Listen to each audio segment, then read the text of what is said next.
Hello everyone and welcome back to another video. In today's video we're going to be going over who the best player in the world is. That is the entirety of today's video. We won't be doing any other rankings. I don't care who 2 is, I don't care who 3 is. We are just talking about who takes that number 1 spot because it is the most up in the air it has ever been since the game first came out. Because as you can see, Leo's track record for 2023 is not looking too hot. You 2 9th places, a couple first, this is at MSN, but a first at Genesis, 4th at Let's Make Big Moves. That's all that matters for what we're caring about. Again, the time frame for this video is going to be from Japan 24 and onwards, so it's essentially 2023. I know Japan 24 was the last year or the last week of 2022, but we're just going to be saying all of 2023 because it makes it a lot more simple in the title, so let's just get right into it. Criteria for this video is that the player has to have won a major within the time frame that we have set. Again, that is Japan 24 and onward. And if you're curious why we started Japan 24, it's just because Japan 24 wasn't in the last alt ranking, so we're going to be starting here because that's where the ranking would be starting at, as well as all the tournaments that are considered majors are done based off alt ranking. Their Twitter will be down below. If you're curious, you can go check that out.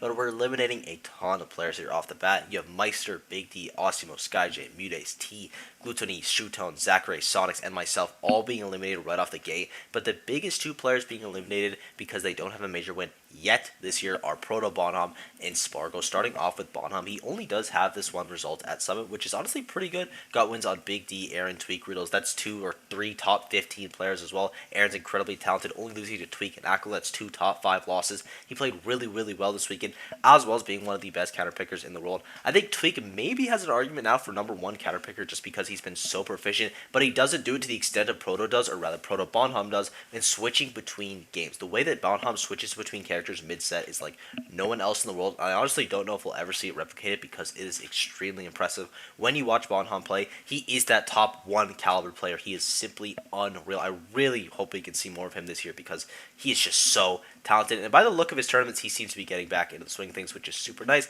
Then you have Spargo. Now, Spargo's normally in that number 1 contention. If you want to put him in number 1 contention, I still think that's fine. We're going to be eliminating him, of course, because the criteria doesn't work. Barely miss it because, first at Scuff World Tour just a week before, but he's a 2nd at Let's Make Big Moves, a 5th at Genesis, 3rd at Collision. All pretty good results, all very good results.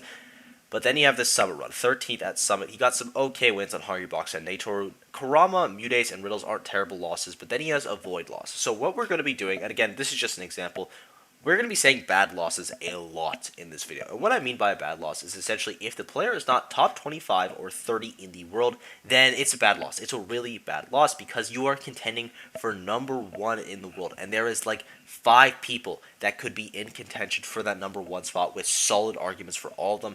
Even one bad loss, even a loss to like the 40th best player in the world is considered a bad loss when the competition is this tight. So again, we're going to be using bad loss a lot in this video. Obviously, Void is not a bad player. He's incredible. He beat Spargo. He played out of his mind at Summit, and we know what he can do. It's just something that you're going to see a lot in this video, so there's no bad blood between any of the players. It is just I am saying the terminology because it's just easier to say, and when we are looking at players that are beating and losing to them, some players are okay to lose to because they're really close to that caliber, and some players it's going to seem really tough even though they're still obviously incredible. Our 6 major winners are Akola, Leo, Riddles, Tweek, Light, and Mia. It's crazy that the list is this small. These guys have been farming, but we haven't had a Sonics win yet. We haven't had a T win yet. We haven't had a Gluto yet. We haven't had a Shootone win yet. Those are all to come, of course. But also something to consider is we've only had majors in America and Japan. We haven't had one in Europe yet. We haven't had one in Canada yet. We haven't had one in Mexico yet. And all of those countries will be getting a major in the year. So that is something to consider. I think specifically out of anyone that has to benefit from like having a major in the region,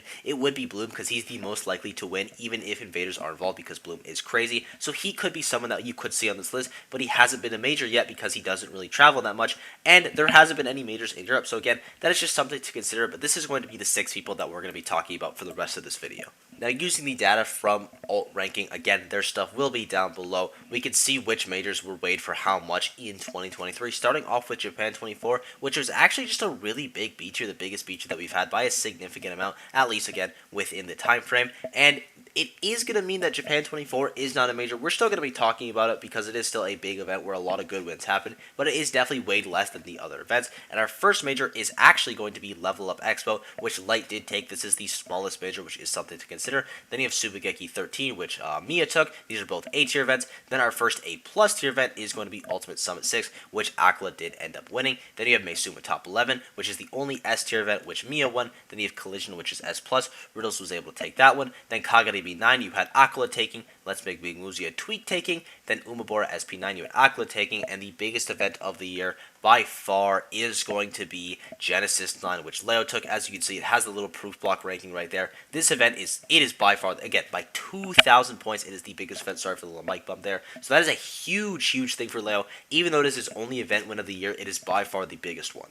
Now, the first two players that we're going to be eliminating are going to be Riddles and Mia, and it's not because they can't match up with that top 1 echelon, because they have the wins, it's just that they also have some incredibly low lows. Let's take Riddles, for example, who even at a low here, I'd say Summit was a low tournament for him. He got wins on Leo and Spargo, and that was his underperformance tournament. But then you look at Genesis, which isn't great. He has a 33rd at Genesis with losses to Chase and Leon. Again, we've already talked about this. If you're not a top 30 player right now on this ranking, then you are not going to be considered a good loss. Chase and Leon are both missing that, though I think they could honestly be top 30 caliber players because both those players are extremely talented, again, like everyone in this video, but they're going to be considered as bad losses, which isn't great for Riddles, and the same thing applies to Mia with his 49th at Kagane B9 with a loss to Strix and Jigaimo, as well as a 13th at Umabora SP9 with a loss to Atorie and Dio. Now, I could see Atorie maybe being an argument for a top 30 player, but I think Dio may be a little bit far. Also, though, Dio has been doing absolutely crazy lately. Again, everyone that we've mentioned that's beat these players, I mean, they have a win on like a potentially top 10 player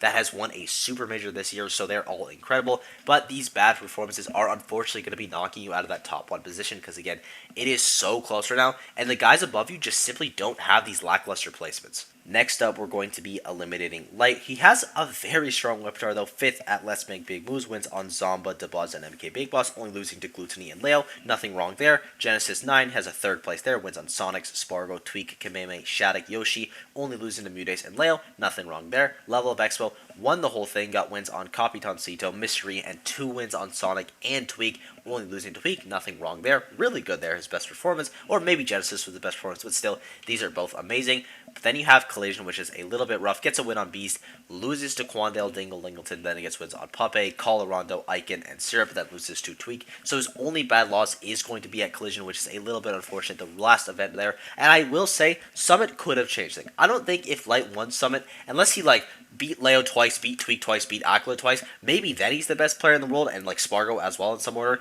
But even with that Summit performance, I don't think he would be able to take it, just because even if he gets that Summit win, he still hasn't won a Super Major. Summit was just shy of a Super Major, and I think if you want to be in that number 1 spot, you got to have that Super Major win, which Aquila has, which Tweek has, which Leo has, which Mia has as well, which Riddles has, but they don't have those low lows. Light, he doesn't quite have those high highs yet, though he has been very close, but he also doesn't have the super far drop off, so Light has been doing amazing. I imagine he gets his Super Major win pretty shortly because, again, he is simply ridiculous. Really excited to see him at the next event he goes to. And yeah, we're going to be taking Light out, but it definitely wasn't like a far shot from him being number 1. Now we have our final 3, starting off with Tweek with a big win at Let's Make Big Moves, getting wins on Anathema, Riddles, MK Leo, Spargo twice. Then he has Genesis getting wins on Cosmos, Vendetta, MK Big Boss, only losing to Light and Gluttony, great losses. Then he has Level Up Expo getting wins on Light, Cosmos, Mars, Ondric, only losing to Light twice, great losses. Then he has Collision, only losing to Lima and Spargo, getting wins on Light, Peanut, MVD, Jules. Now the Lima loss, it isn't great, it's a bad loss. Though I will say, Lima, very close to being like a top 30 caliber player, he's right outside the door, so maybe not a bad loss for much longer, but we're going to be saying it's a bad loss for now. Then he has Summit, where he does very well, getting wins on Aaron, Skyj, Big D, Bonham, not a bad loss at all. Apollo Kage gets the run back on Bonham, Big D again, then he does lose to Aquila twice. So again, Tweek's repertoire, very strong here. Then you move on to Leos, who has a 4th place at Let's Make Big Moves, getting wins on Quandale, Apollo Kage, Cosmos, losing to Tweek, Light, Sonics, no bad losses, a couple good wins. Then he has Genesis, which is by far his best performance, getting wins on Nexus, Justice, Goblin, Siski, T, Sonics, losing to Mudace, not a bad loss, Light, and beating Mudace twice. Amazing Genesis, but the rest isn't that great, to be honest. He has a win on Icon, Ram, and Web Pit JP. At Collision, losing to Shiny Mark and Riddles again. Shiny Mark, even though I think Shiny Mark is already a top 30 caliber player, I don't think it would be fair to me to consider him that just because he hasn't quite proven it yet. So we're going to say he's a bad loss, but no, in our hearts, it's not actually a bad loss. Just like most of the bad losses like that, but you get what I'm saying. And then you have a 9th place again at Summit, which is not amazing. Wins on Aaron, Hungrybox, and Nadaru. Losses to Riddles, Apollo Kage, Gluttony, and Aquila. So none of those are explicitly bad losses, but the fact that there's 4 losses and none of your wins are like a top 30 caliber player, it's a really rough tournament from Leo. And finally, let's talk about Akula because he has earned this #1 spot in the world. And in my opinion, it is pretty much uncontested at this point with this Summit win because let's talk about Akula's bad losses. Trick question, he doesn't have any. His worst loss is to like Ken or Osimo or Mudes or Big D. Those are the only players that could be considered a bad loss for him because those are the only people he's really lost to. He also, I think, dropped a set to Mia and dropped a set to Yoshidora at this like local, which doesn't count, of course, because, you know, it is a local. We don't really care about that. But let's talk about the tournaments that he's done well at because it is all of them. Japan 24 sweeps that entirely. Umebura sweeps that, gets wins on T, Shootone, Yora, Dio, Sigma. Genesis 9, his worst performance. He gets wins on Big D, Salt 1, T, Valor, AC, Benji, only losing to Mudes and Spargo. Kagane B9 wins that, gets wins on Osimo twice, loses to Osimo, gets wins on Ken, Hiro, Jazo, Noi, Meisu in top 11. Again, one of his worst performances. Gets wins on Katanabe, Karage, Osimo, only losing to Mia and Ken. Then you, of course, have Summit, which I think was the nail in the coffin for me, at least, with only a loss to Big D, but a win on Void, Kurama, Skyj, MK Leo, Glutony, ProtoBanham, Kurama again, beats Big D in the run back because his adaptation is crazy, and then double eliminates Tweek. I think if you think Akula is anything but the best player in the world, you're probably not giving it to him because he plays Steve, because these results are undeniably amazing. This is incredible. I don't really care if you think he's carried, whatever. He's carried or not. These are the results. These are best player in the world results. And a lot of people's argument for it as well was, okay, can Akula be the best if he hasn't come to the US and beaten Leo and Spargo? Which, you know what? I think that's a completely fair criticism. But let's say you wanted to give it to Leo for that factor. Well, now, not only has Akula beaten Leo, but Leo also hasn't beaten Spargo because they haven't played since, like, the last Genesis. I don't even know the last time Spargo played. It hasn't been since the comeback, though. So, Leo and Spargo have not played in the season. Akula and Spargo, though, of course, they have played in the season, and Spargo to win, so I will give you guys that one. But it's not to say, hey, Akula doesn't have these wins because now with Summit he has proven he can beat these players. He beat Tweek, who was also in contention for that #1 spot. He beat Leo in contention for that #1 spot. He beat them both at this event as well as a slew of other amazing players. And before that, his repertoire is so strong.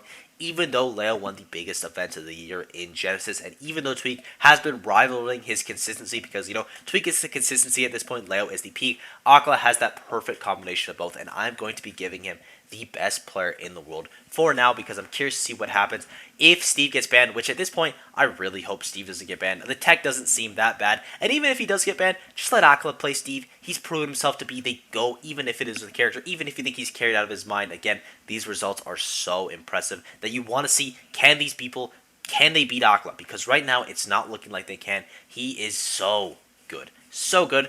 Akula is incredible, and I thank you guys for watching. I hope you enjoyed. I know I got a little bit rambly there at the end, but I just really feel Akula does not get close to the level of respect that he deserves, because again, these results, Steve or not, are simply ridiculous. So yeah, that'll be everything. Sports been absolutely unreal lately. Let me know what top player you guys want me to talk about more, who you think could take that #1 spot, because there's a couple people that we didn't talk about because they don't have a major win yet, that definitely could slot themselves into that #1. You know, Quid, for example, he could do it, he's crazy, but before I ramble anymore, sports been absolutely unreal, and I will see you all in the next video.